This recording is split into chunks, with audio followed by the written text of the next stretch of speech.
नमस्ते। Good morning to my Indian friends. India में Sunday है और यहाँ पर अमेरिका में अभी शाम है, शनिवार का। आज का टॉपिक जो मैं रखा हूँ बहुत इंटरेस्टिंग टॉपिक है और ये इंटरेस्टिंग इसलिए है कि बहुत रेलेवेंट है और everybody in Bharat and all the newspaper, media, social media is full with this news. तो क्या है ये टॉपिक? ट्रम्प का टैरिफ आतंक।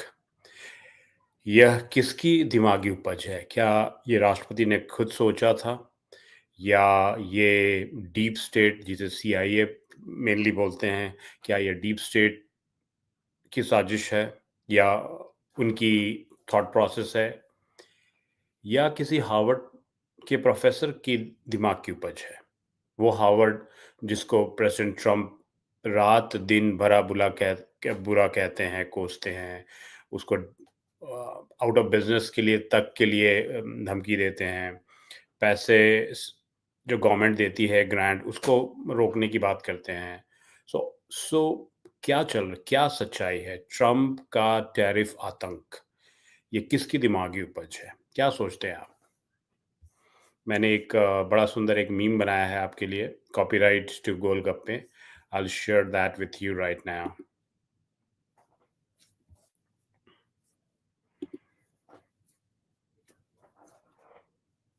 Weaponizing the tariff tool. तो एक और व्यू है जो आपके साथ मैं शेयर करना चाहता हूँ व्यूअर्स। इसको मैं पहले हटा लूँ, फिर आपको दिखाता हूँ। एक महिला हैं, रिपब्लिकन की हैं, Laura Loomer. She is from Florida. ये ट्रम्प की बहुत बड़ी सपोर्टर रही हैं। MAGA make America great again campaign की बहुत बड़ी एक्टिविस्ट रही हैं and she is a political person. अब ये लोग भी कहने लगे हैं कि देखिए, मैं इनका ट्वीट शेयर कर रहा हूँ। There is a CIA coup of the Trump admin taking place right now. इन्होंने शायद ये आज पोस्ट किया था सुबह में 6:50 AM में, US टाइम, August 2, अमेरिका का August 2. There is oddly a John Brennan pipeline to the Trump admin that is influencing hiring. So there is oddly a John Brennan headline. Something is terribly wrong. ठीक है? तो अब Trump के supporters भी ये सब बात बोलने लगे हैं, विच इज़ वेरी सरप्राइजिंग। और देखते हैं वो उनके कुछ लोग। कैथरीन ट्रॉटर लिखती हैं, the director of DIA is lieutenant colonel खड़ूस जो भी बोले इनको, who is a Biden hand hold over appointed in early 2024। तो इनको क्यों नहीं हटाया गया, इन लोग कह रहे हैं। तो लोगों का ये मानना है कि हो सकता है कि ये डीप स्टेट की साजिश हो, या तो to make mister Donald Trump to fail him, और क्योंकि इतनी अचानक इतना ऑनस्लॉट कभी हम लोग ने सोचा भी नहीं था जब हम लोग ने ट्रम्प को सपोर्ट किया था कि he will be going this ballistic. अब तो इवन हमारी भी मोह भंग हो रही है उनके साथ, और there is no shame in accepting कि when we supported him at that time we all supported him for the kind of political discourse America was going through, with George Soros taking over and threatening countries like India, a democratic country like India, directly, and then the way wokeism is spread into the US university, where the gender of the young kids were being discussed and making them confused. All those things were happening, and we selected Trump. But since last 4-5 months, the way president has conducted himself, it doesn't look the same guy whom we voted. He never had these things during the election manifesto. And the way he has weaponized the tariff, is something which is beyond anybody's imagination, and the word he's using with all the global leaders. As an analyst, I think America is harming its way with this very myopic and short-sighted policy of this current White House. So back to my this screen. Mm, देखिए, the problem with the White House is he has taken over everything what CIA does. So CIA normally, yeah, any secret agency of any country will be doing a lot of covert operation, both uh, against their allies and also adversaries, right? And these things will be all done very diplomatically under the cover. What President Trump did was he became the mouthpiece of CIA, and that's why it's looking so ugly and so bad. Whether it's a European Union, whether it's a Canada, whether it's the BRICS country, China, Russia, India, South Africa, he has made the CIA template public, and this is where it's so nasty to hear, because it's definitely a intelligence kind of a work where any strong country or any country of repute will always be doing a lot of similar intelligence gathering to maintain their superiority and save the country. This is part of the statecraftship. But this president is making it all public. Not sure if he's taking revenge or he's doing what, we don't know. Now the whole world is taken aback with the daily Twitter tweet and the Truth Social tweet by this president. The entire governance is now on the social media, right? For the same social media which had banned him, uh, even though he was an ex-president, right? And thanks to Mr. Elon Musk that he bought Twitter, and then this guy, this president, was brought back to the contention. Otherwise, people had forgotten Donald Trump as a president material, and no way he could have won. ठीक है.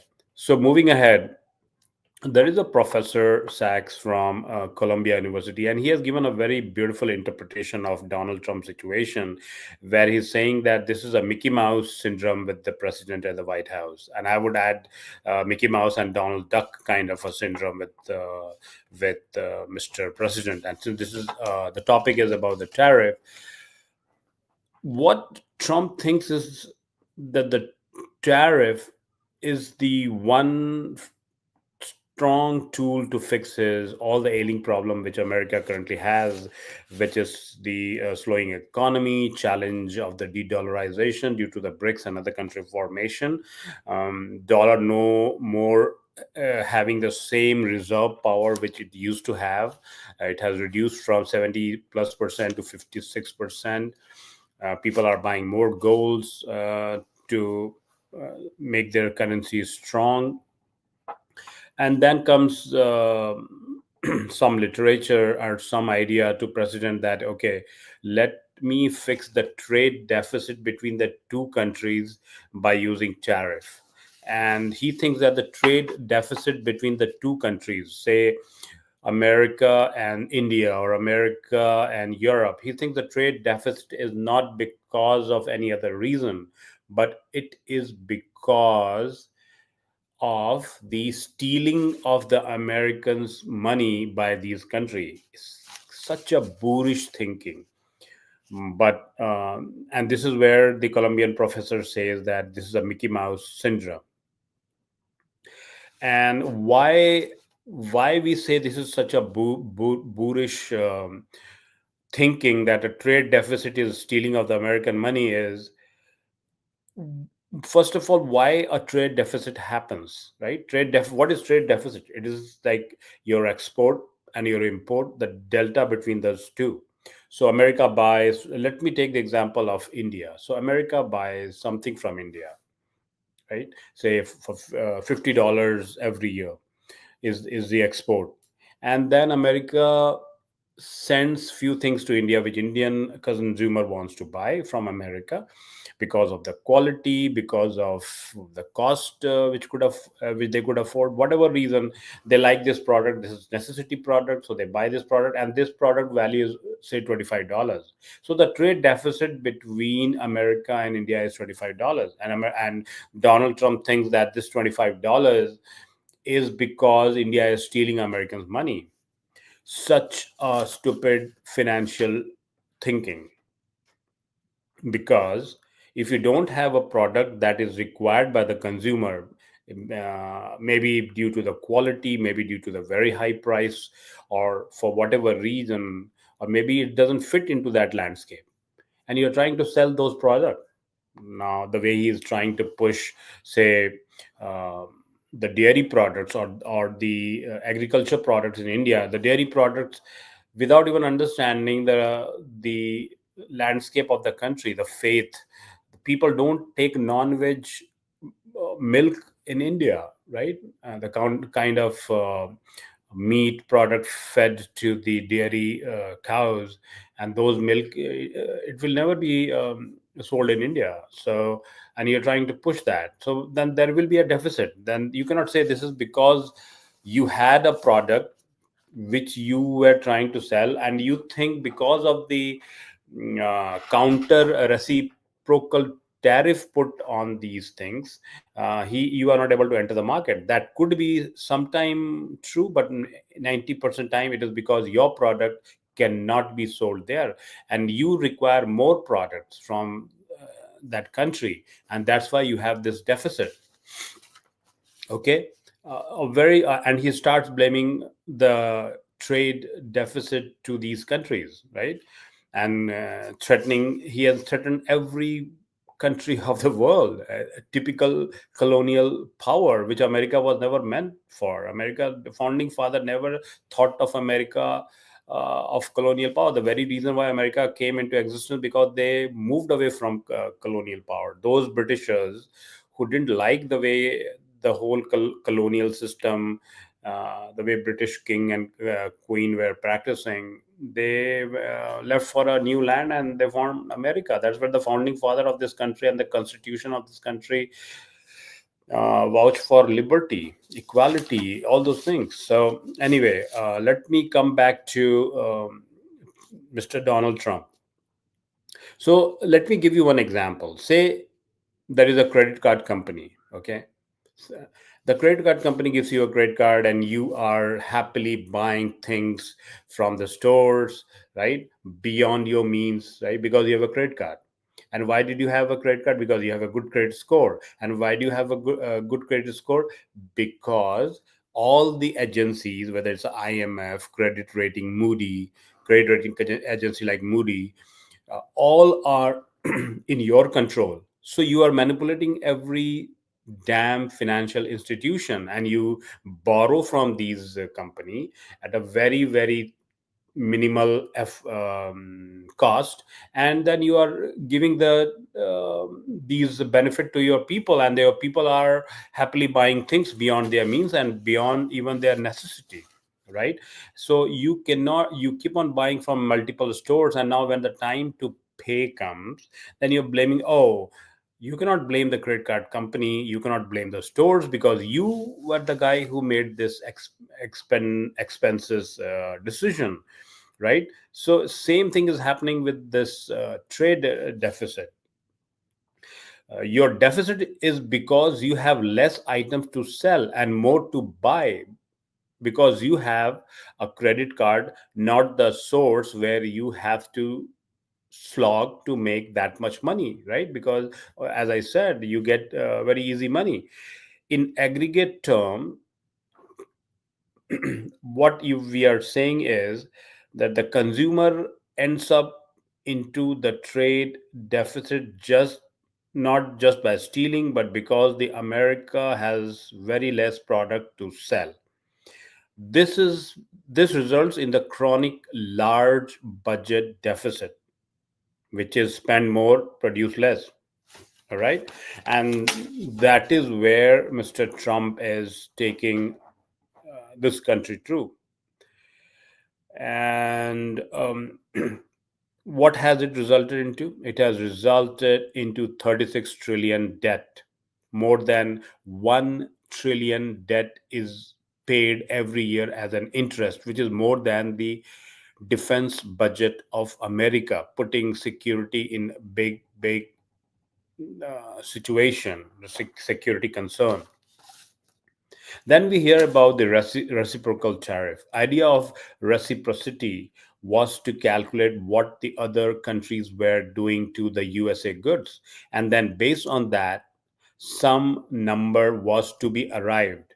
But what Trump administration did was, oh, it's very so complex. We cannot call country X and Y and find out what they are doing. So what they did was, okay, let us calculate the trade deficit between the two bilateral countries, which say America, India, America, China, America, Russia, America, Europe. And then whatever is the delta, put a tariff on it, totally beyond any financial brain or logic.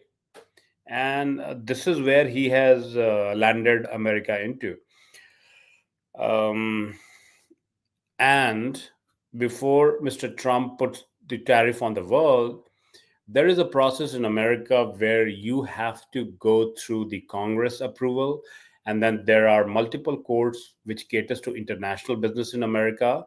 None of them have blessed this tariff movement, and eventually it will fall if it goes to those court. And actually, the matter is in the court right now. So what I'm and what my research team found out was there was a similar situation sometime back, in fact long time back. You remember President Herbert Hoover, right? Hoover Dam. This president, during his tenure, and he was a Republican president during his tenure, he came out with Smoot-Hawley Tariff Act. Do you know what happened because of this? Trade fell 66%, stock plunged 89%, unemployment soared to 25%. And even though he had taken Congress approval, this Tariff Act, this Smoot-Hawley Tariff Act was passed. In 1932, the Democrats came back in majority because of Mr. Hoover's bad management of economy. And for 20 years, Republican could never see the White House.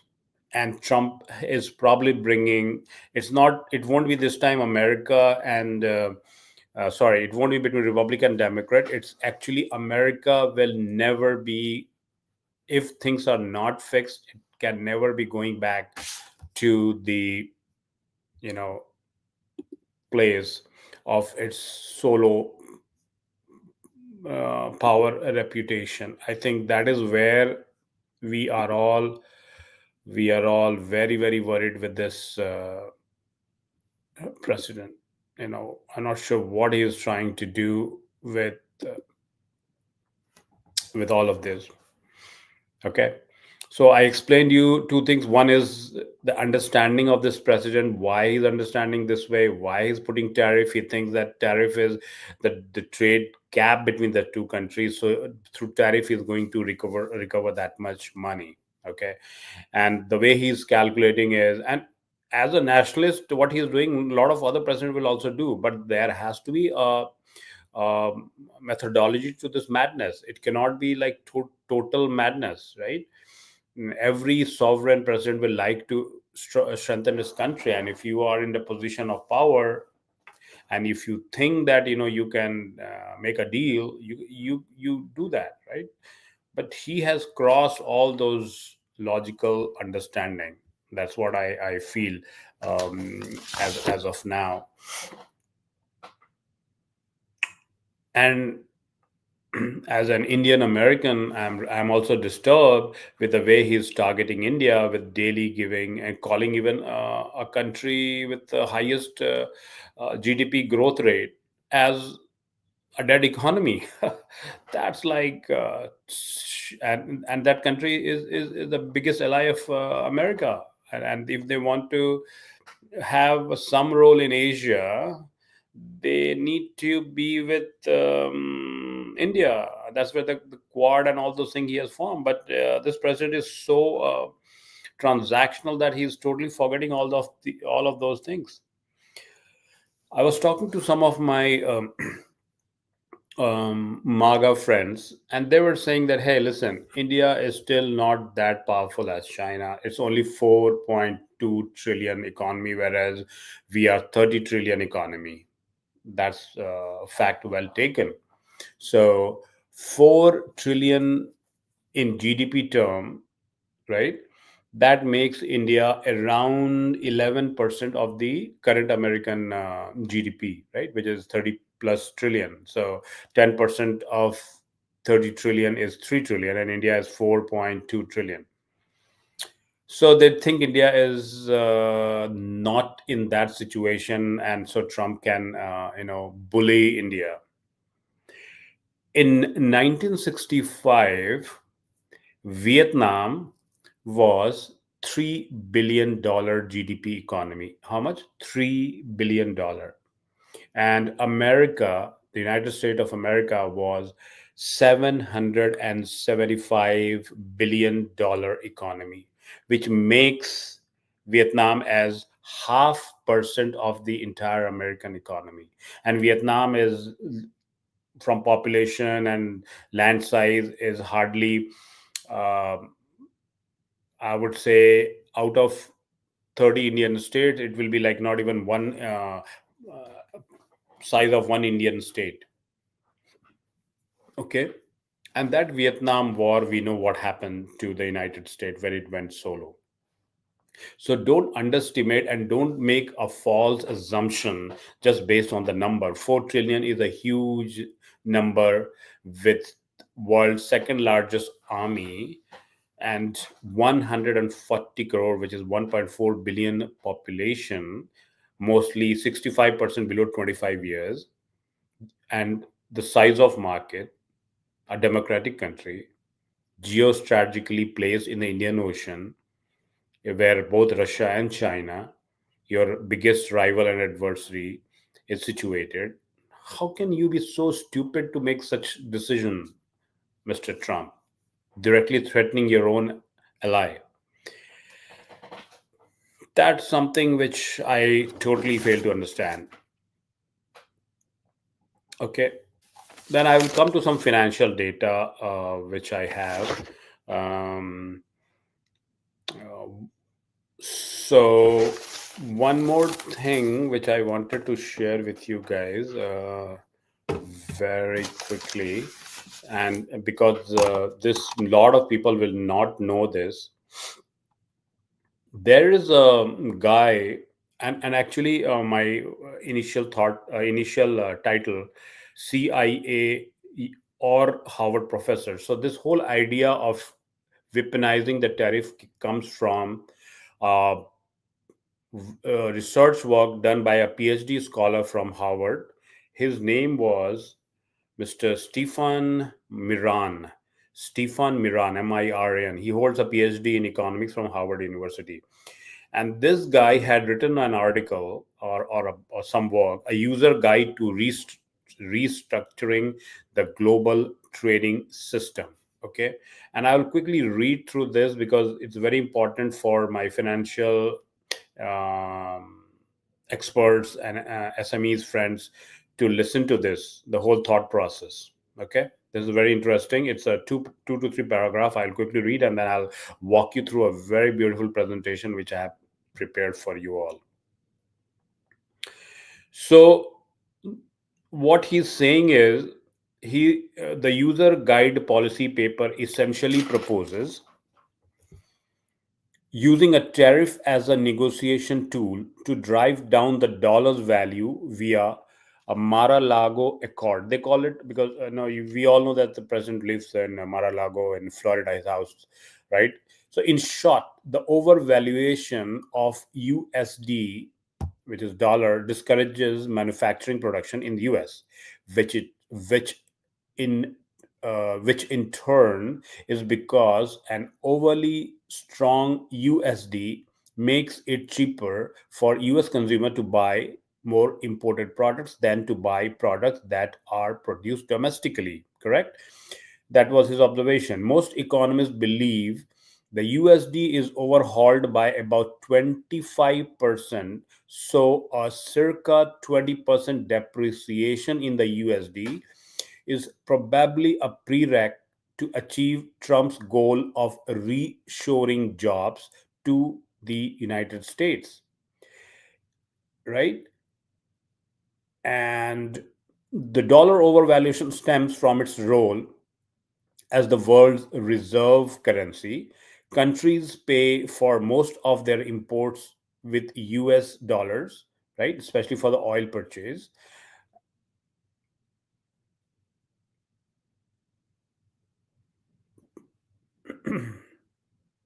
Right?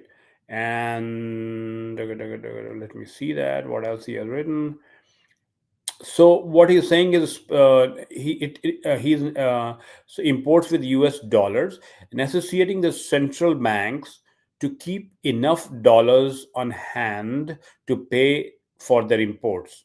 So the central banks typically hold USD equivalent to at least 3 months worth of imports, and most of those FX reserves that are put aside to pay for imports in case country's source of USD vanish for some reason are usually held in the form of short term called tariff bills, treasury bill, T bill, right?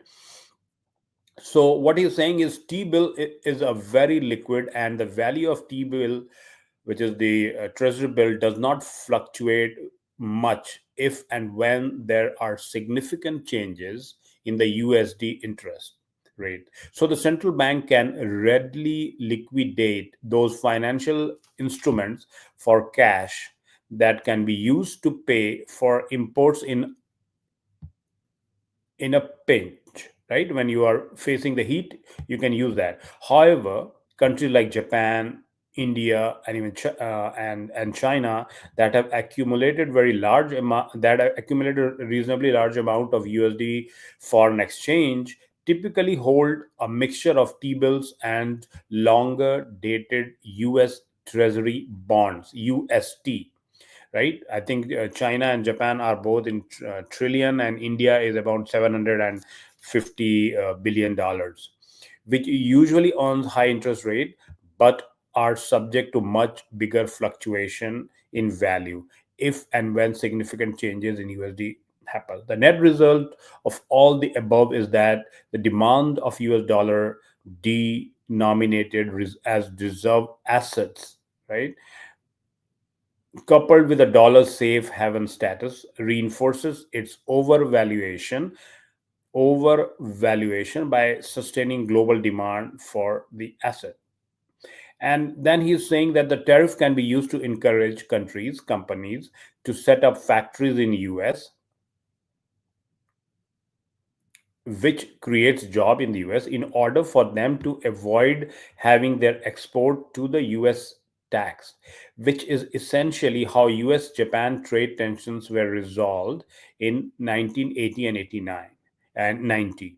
However, this person, Mr. Miran, also envisions tariff being used to compel the participation of the trading partners into a Mar-a-Lago Accord, which he characterized as Pizza Accord 2.0, which is aimed at significantly depreciating the value of the dollar.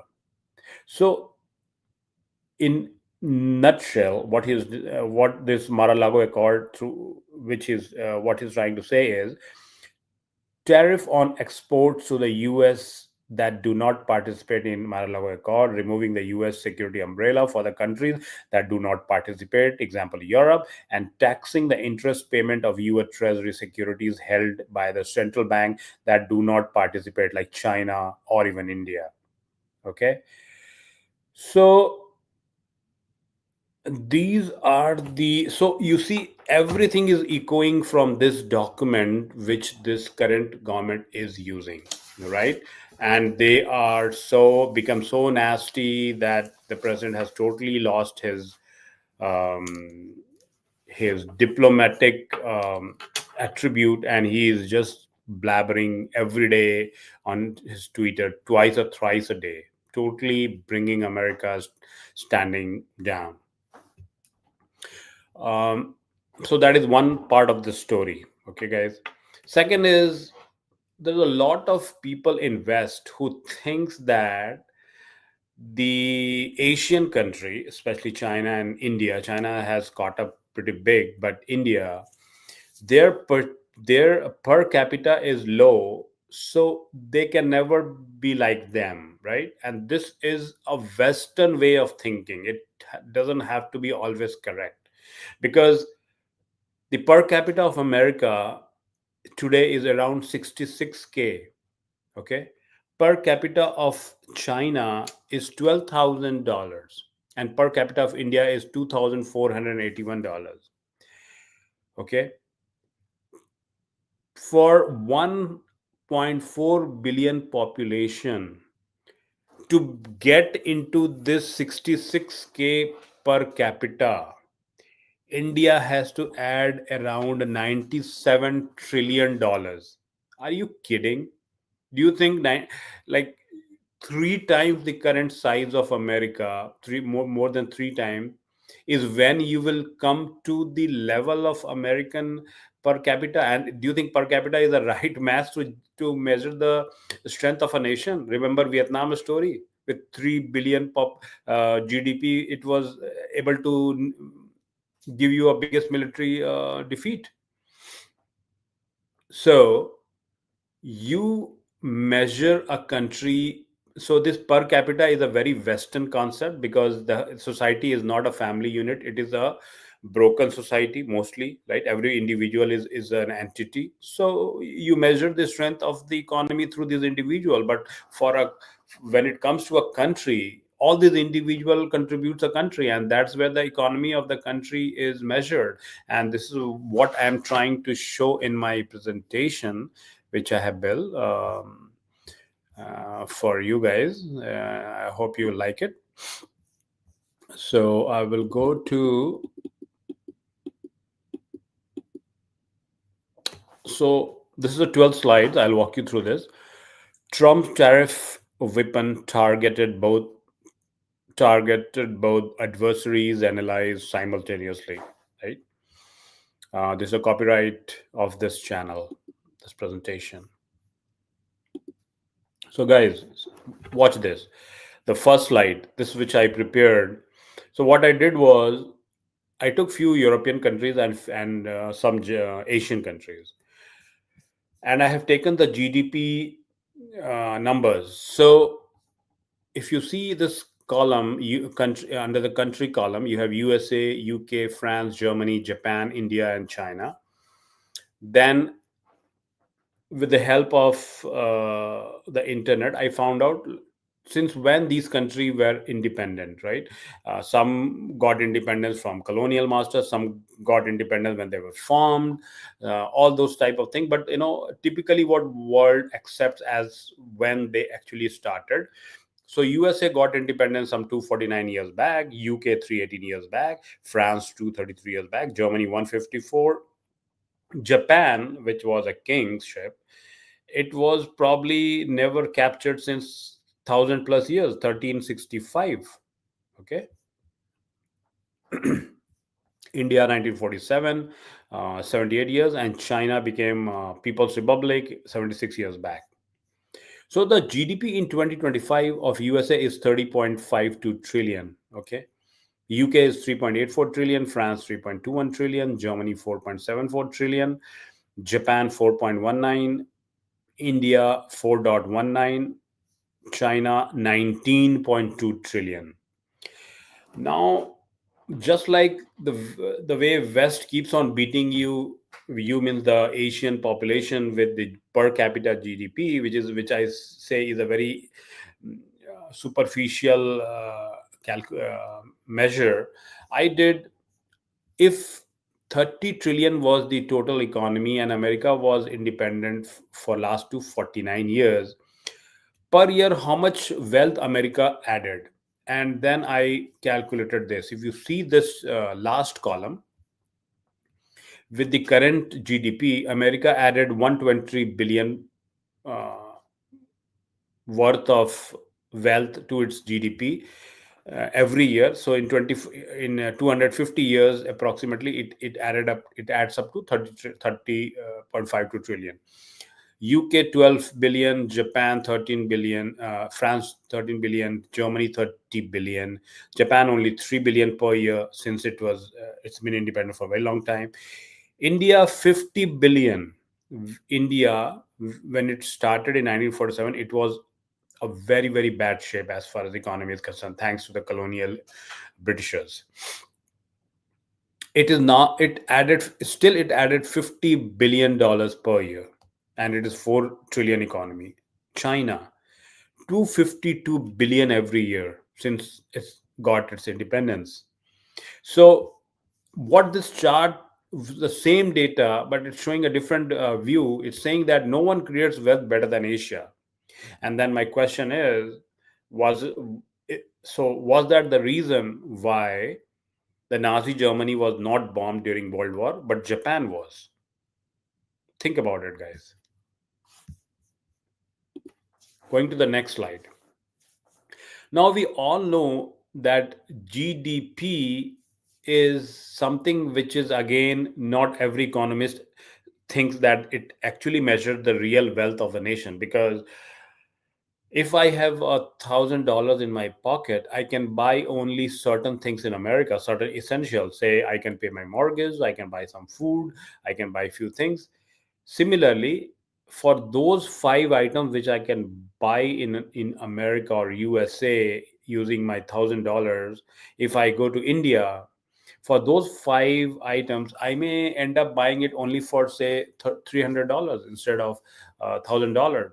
So there is a purchasing parity difference. And the right way to measure an economy is through PPP, purchasing parity, right? And if you see that, America, since its independence, as per PPP is concerned, it's 25 trillion economy. UK is 4.2 trillion, France is 3.8, Germany is 5.8, Japan is 6.4. And guys, watch these two columns, last two rows. India, as per PPP, India is just 3 trillion less than America. Okay, 21.9 trillion. China is number one, $43.2 trillion. So in PPP yardstick, India is third largest economy already, with China being first and America being number two. And then if you compare the wealth in the sense of PPP, each of these countries added after their independence. America added around $100 billion. India added $281 billion, almost 3 times more than America. And China added 570 billion, a whooping 570 billion. So if you conclude by this view, no one creates well better than Asia. I mean, Japan is one exception with only 5 billion, but then you have UK, which was a colonial master for such a long time. It still could add only 13 billion. When they used to say that sun would never set in colonial Britain, because they had captured every part of the world at that time. Coming back to this per capita, right? So if you see the per capita, which most of the Western uh, economists, whether it's from Harvard or Columbia, they keep on thinking, living in their ivory tower, that they are really so rich, when almost majority of the population lives on paycheck to paycheck and credit card. But they think that 66K is the per capita, so they're a rich country. But what can 66K get you, man? Not even a house, not even your kids' education. Whereas in India, because of the numerator by denominator, somebody who understand math, the denominator is always 1.4 billion. So whatever is the numerator size, which is the top, you're dividing with a huge number denominator. So it's 2481. For China, it is 12,614. And as I said earlier, for both India and China, especially in case of India, if it wants to get just 66,683 for its entire population, it will have to add three times more than what US is, which is $97 trillion. That's totally bullshit finance scale given by the great economist of the Ivy Institutes. The population of India and China are often cited as the weakness, not their strength, which I don't agree. It's their population which is their strength. Okay, Western economists have given a model very well, knowing that the GDP divided by the population of those countries will keep their narrative ahead, as far as will make them always think that they are superior, and this is where the problem is. Okay, moving to the next slide. Now, this is a very interesting slide. So my argument as an analyst is, okay, if you are saying that the per capita is the only measurement of any developing economy of Asia, okay, and even if I have to buy that, I will also then, in the whole global scenario, because this earth is one, nobody owns this earth, everybody has similar or equal right, whether you are a powerful guy, powerful country or not, everybody, every living being has their share. So the amount of energy consumed, which is taking from the earth in the Western countries like USA, UK, France, and Germany, with such a small, negligible population. America is a different case. America is a pretty big country. But I'm talking about UK, France, and Germany, or even Japan. The amount of energy you are consuming, this is a greed. And the greed has to be factored in into your per capita, guys. So all the economists who gives us the moral lecture, sitting in Harvard and Columbia, even Professor Sachs, sir, your entire understanding is very one-sided and very superiority complex and very racial. So this economics is something which has 100% race touch. You think you are superior because why will you consume with your negligible size population this much amount of energy from the mother earth? India with 1.4 billion population consumes only 1000 kWh, and China with the now second largest country consumes say 6257, which is I would say 5 times more than India. But it's not the Chinese people who consume this much, because China is a manufacturing hub of the world. So the all the population of the world where Chinese goods go to, that population number has to be added, and that makes China 6000 plus kWh much smaller, almost at the same level of India or even lower than that, because of it being the manufacturing center of the world. So when India and China, being the two big largest country, consume so little, who who are the economists who will keep on bragging their per capita and bullshitting us, in us means analysts, in making us believe the model which they had built in 60s? Nobody will accept that. This is another very important slide. How much pollution West is doing to the mother earth? So if you see per America 14.4, UK 4.7, UK 4.7, and what is the population of UK? Not even at par with one of the states of India. France 4.8, Germany 8.7, Japan 8.7, India 2.1, and again China 8.2, because it is the world manufacturing hub. How much destruction Earth is facing because of the Western pollution contribution? don't you think this greed has to be reduced? If there is a weightage factor to be added to this to calculate the per capita income, I would say pollution and energy consumption is two important elements that has to be built into the per capita calculation, or else Asia, especially India and China, should never agree with that kind of a scale used by the Western scholars.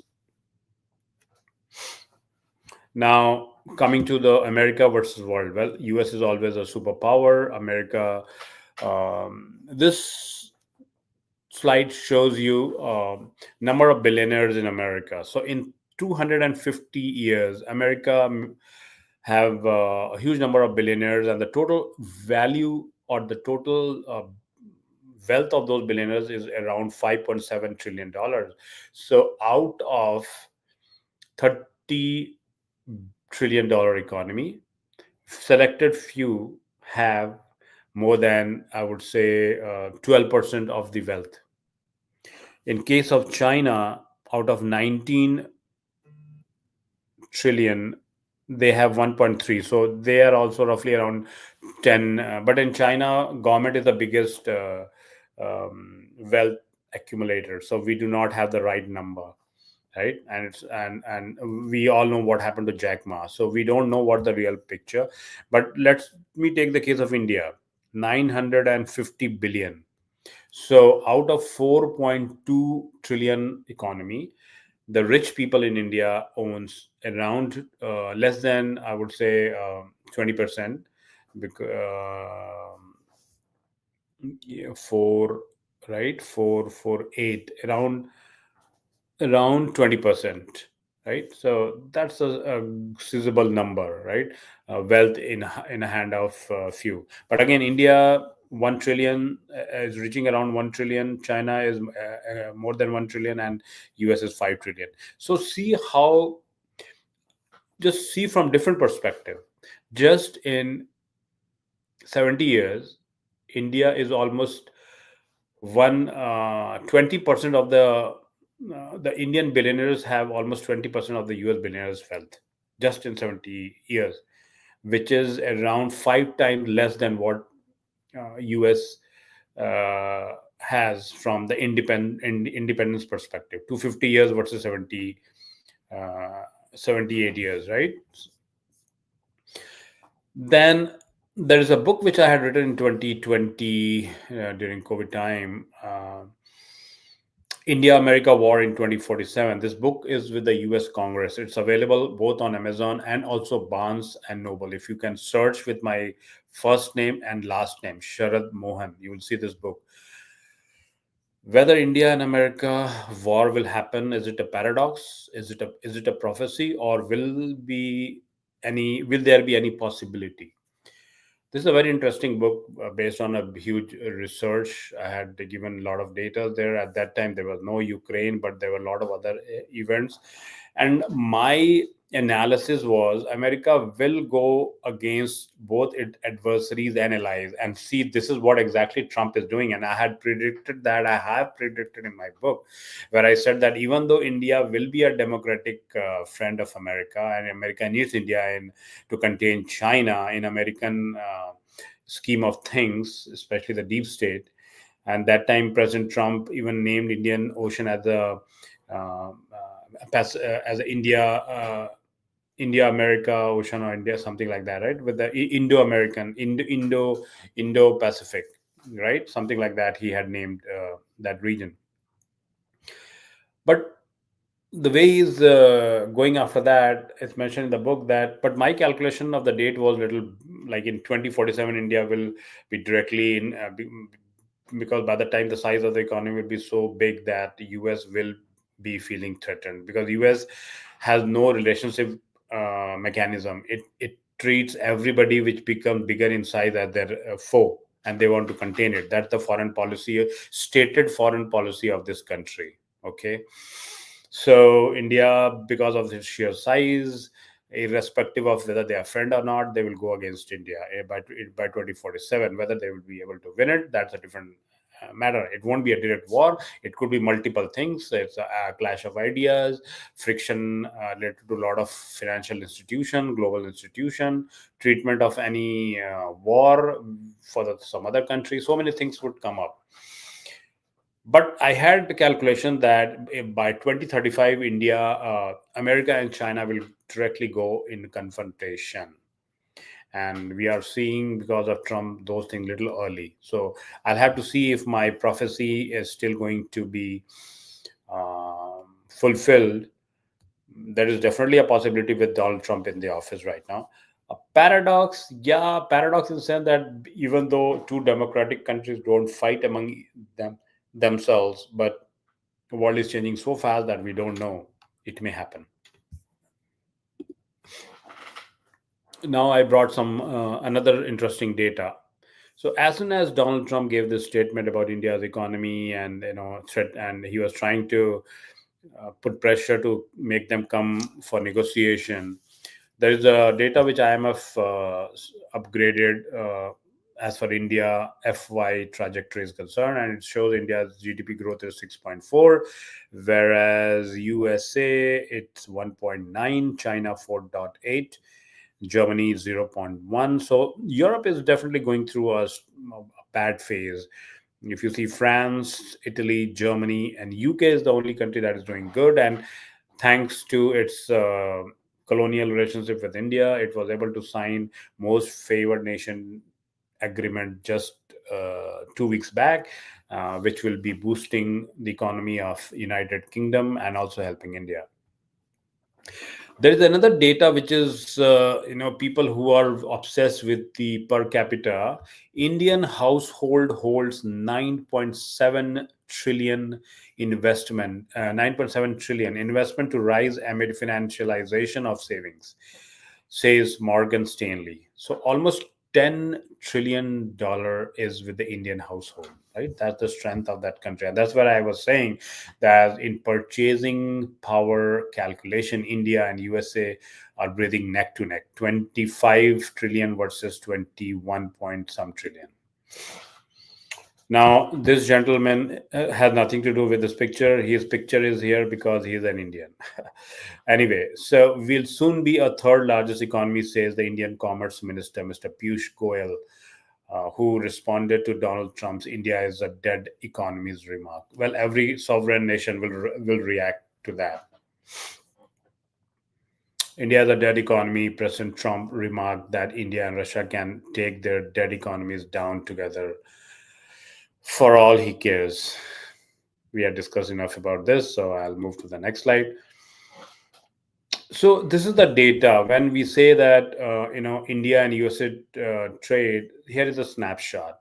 In 2024 year per year basis, US exported $41.8 billion, which was up 3.4%. So if President is saying that there is not much happening, well, both export and import has gone up. US imports 87.4 billion, and you are exporting more, not because India is making you do that, because you have more requirement here. You have a free credit card here, the credit card analogy, the Mickey Mouse and Donald Duck analogy, where you have force Moody rating, you have force IMF, everything. You borrow money like at a very minimal price. Remember the housing bust of just 10 years back, a decade back? The interest rate was less than 2%. Today it is 7% plus.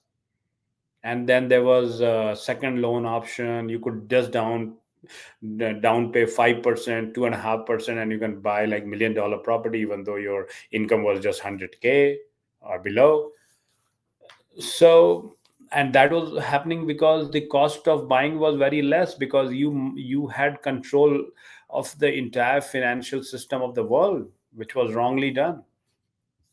So the trade deficit is 40.7 trillion, and yes, in 10 years, which every year 45 billion, it's almost $500 billion. So definitely America is feeling the pain. And what Trump is doing, from a national perspective, many will say that he is doing nothing wrong. Okay, so what item India exports to USA. They mostly export engineering goods, around $17.6 billion, electronic goods $9.9 billion, biological products 8.7, petroleum, and this was and what are the things which America exports to India? So America exports minerals and fuel oil, $12.9 billion, and this is where Mr. Trump wants this 45 billion to be further added here, so that India stops buying from Russia and buys from America, provided the price meets the consumer demand, because it's a welfare state. It cannot go against its 1.4 billion people and their standard of living. Precious stones. India has a big diamond industry in Surat. So America sells a lot of precious stones. They do polishing and sell to the world. Boilers and machinery. Yes, India always need machines and electrical machinery. So these are things which America exports to India. They can add many more things. They're trying to open a farm sector and dairy sector, which probably will not happen, because those products, not because of the not because of the product as such or the industry as such, but because the kind of product which they're selling in a Hindu majority India, where these people don't even eat beef, the beef in sense the cow meat. You are selling them a milk product fed to those cows, who you feed meat to those cows. That is totally a big religious and faith issue. You just cannot bypass that. The insensitiveness of this administration is really, really making me angry, being an Indian American and also being a supporter of this president. Okay, now I'm going to the slide. MAGA cap. Remember that? Make in America president still wears that cap? Made in China. And because of the tariff, during election, it was sold. I myself bought one of those cap for $49. And now it is going to be sold for $77, thanks to the tariff which America pushed on China, and it will be passed back to the consumer. Now, with India being of no standing, here is some very brief data for my MAGA friends. I'm just putting 7, 8, in fact, top 10 companies in valuation. Microsoft CEO, almost 4 trillion. It's 3.3 trillion is the old data. It's almost reached $4 trillion. And who is heading it? Nadella, an Indian guy. Google, Mr. Sundar Pichai, $2+ trillion. YouTube had this channel had Adobe, IBM, Novartis, Honeywell, Arista. You see this? All these Indian Americans are heading these companies, and the total trillion they are adding up is around $10 trillion, around $9 to $10 trillion. They are sitting on it and making a financial decision. A country from where they got their civilization country, their lineage, right? The application which they're applying, the resolute which they are showing, the profitability which they're bringing is not because of some Harvard or Columbia. It's because of their elementary and their parental DNA in it, right? Respect that, guys. Respect that. Here is the Chanakya, the Arthashastra, the world's first financial book came from him, a great thinker of BC. This is when Mr. Alexander had come to India, Chandragupta Maurya, if you remember, history students, especially in the West. Chanakya was the guy who made Maurya dynasty, throwing the Nandas, and Nandas were so strong that even Alexander could not face the Nanda dynasty, and he could not cross the western part of India. And the guy who overthrew Nanda, strong Nanda, was this guy, just one single guy with his brain, highly qualified. He had written the first financial book of the world, Arthashastra. Now, what should India do facing so much onslaught. So what India should do is, and again, I was listening to this Columbia professor, he also said that India should diversify to withstand Donald Trump's 2+ years in the office. After that, he will be a lame duck president. But the 2 years will be a rough ride for India. And being a 4 trillion economy, what India could do is it's around 200, $180 billion trade with the USA. Now, it can diversify, and the four markets which India should focus, and they've already started signing a deal. They have already signed a deal with UK. So your European Union, 19.99 trillion market. Asian countries, which is just next door, is 3.8 trillion economy. Middle East, with which India has a such a good relationship, both with UAE and Sharjah, Saudi Arabia, it's $4.5 trillion. And then comes the entire African continent, the countries of South, where India plays a very big role, and there's a huge appreciation for India in that continent. The entire Europe may be poor individually, again, but as a big market, the entire European continent has same population of India and China, 1.5 billion people with 2.8 trillion dollar worth of economy. So imagine the market, and Indian products and Chinese product could very well, China anyway is there, but Indians can also enter the African continent, because the market size is so big, and the product, India is already playing a big role in pharma, where they sell a lot of pharmaceutical product. During COVID time, it gave a lot of medicine to the European, African nation. So now that has to be converted into every item which India produces. The best part with India is 80% is that its own it consumes its inside. So it's never affected like the way China is affected, because in China, 60 to 70% of their economy goes to the export sector, and that's why they have to be very, very careful taking a stand. Even though in spite of that, they have RIC proposal, they have BRICS, they have SCO. So we'll see. It's an interesting phase for the world. Now, in the end, guys, since I come from a certain civilizational background, which is Sanatan, which is Hinduism, finance has always been looked in Hinduism and Sanatan and in ancient India, and this is like 15,000 years old, 25,000 year old civilization I'm talking about. And I'll read a little bit in the language in which it is written. Just this is the last slide. कई हिंदू मंत्र कई हिंदू मंत्र धन और आर्थिक समृद्धि से जुड़े हैं, जिनमें अक्सर लक्ष्मी, कुबेर जैसे देवताओं, गणेश और शिव के विशिष्ट स्वरूपों का आवाहन किया गया है.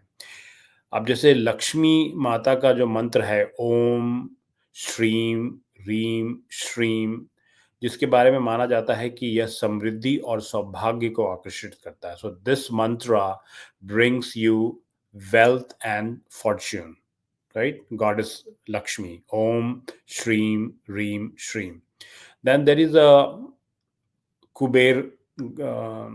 Kuber is a devata for wealth, and Kuber का जो मंत्र है, ओम ह्रीम श्रीम क्लीम विथेश्वराय नमः. ओम ह्रीम श्रीम क्लीम विथेश्वराय नमः. Then comes my favorite Lord Shiva, और शिव का एक रूप है स्वर्णाकर्षण भैरव. एंड स्वर्णाकर्षण भैरव का जो मंत्र है, ओम रीम स्वर्णाकर्षण भैरवाय नमः, इसके प्रयोग से भगवान शिव के धन परदायक स्वरूप का आवाहन करने के लिए किया जाता है. और हमारे साथ, and then who can forget Shiv के पुत्र गणेश. वक्रतुंड महाकाय सूर्यकोटि समप्रभा निर्विघ्नं कुरु मे देव सर्वे कार्येषु सर्वदा. और अंत में, the place where I come from India, and the Rashtrakavi Ramdhari Singh Dinkarji. See this ant? It carries the weight almost many times heavier than its entire body. सूरमा नहीं विचलित होते, क्षण एक नहीं धीरज खोते, विघ्न को गले लगाते, कांटों में राह बनाते. So with this, thank you very much. Thank you for hearing me, listening to me. This was a show which I definitely wanted to have with you. Please keep on watching, and please subscribe the Golgappe channel. It's your channel. It's on the YouTube. It's on the Facebook.